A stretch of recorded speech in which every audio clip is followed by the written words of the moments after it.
Quaid Azam Part 424, a dialogue between the author and a dialogue between the author Lloyd and Suzanne Rudolph, professors of the political science, Emeritus, University of Chicago. This is appendix number 3. I in fact continue with it. Appendix 3, dialogue between the author Lloyd Rudolph and Suzanne Rudolph, professors of political science, Emeritus, University of Chicago. I in fact continue with this dialogue and to the question held by author. Now I read the answer. Lloyd: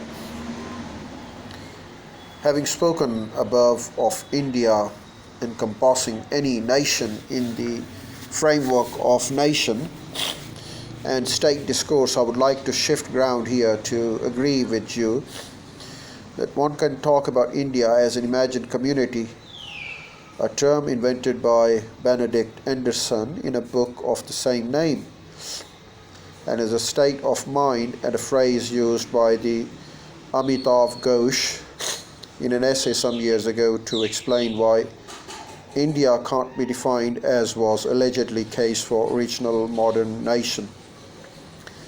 Revolutionary France in terms of language, religion, culture or birth. But Sudipto Kaviraj warns us the imaginary institution of India, Subaltran studies part 7 and elsewhere against the anarchonism, imagining that Indian nation as created by the words and actions of the nationalist movement from 1885 onward existed in that form in earlier centuries. The regional kingdom and the subcontinental empire in Indian state formation, extracts attached which addresses the variable forms states have taken in Indian history. Although we must be beware of using the idea of Indian anachronistically and avoid getting into the morass of where the Aryans came from, etc. I think a recent book lends credence to your notion India has always been there. That book is by Sanskrit. It's by Sanskritist literary scholar Sheldon Pollock, for years our colleague and friend now at Columbia. The language of the gods in the world of men. Sanskrit, the language of the gods in the world of men. Sanskrit culture and power in pre-modern India. University of California. University of California Press, 2006.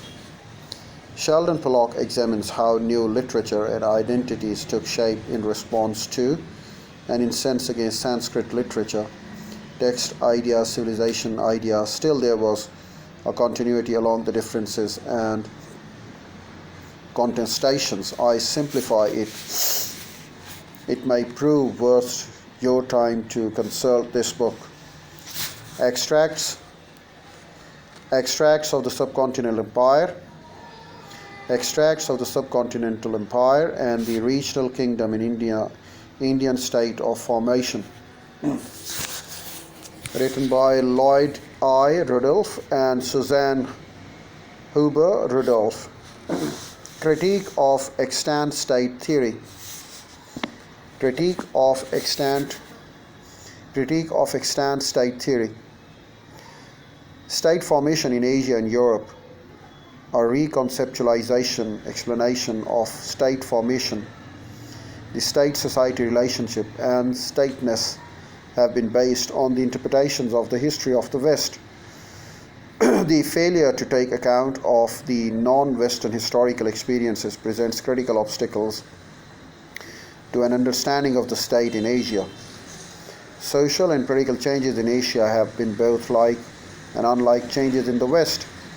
In fact, different social conditions and doctrines in Europe and India produced contrasting state types, and the nation states in Europe and the subcontinental empire in India, as Nettle put it.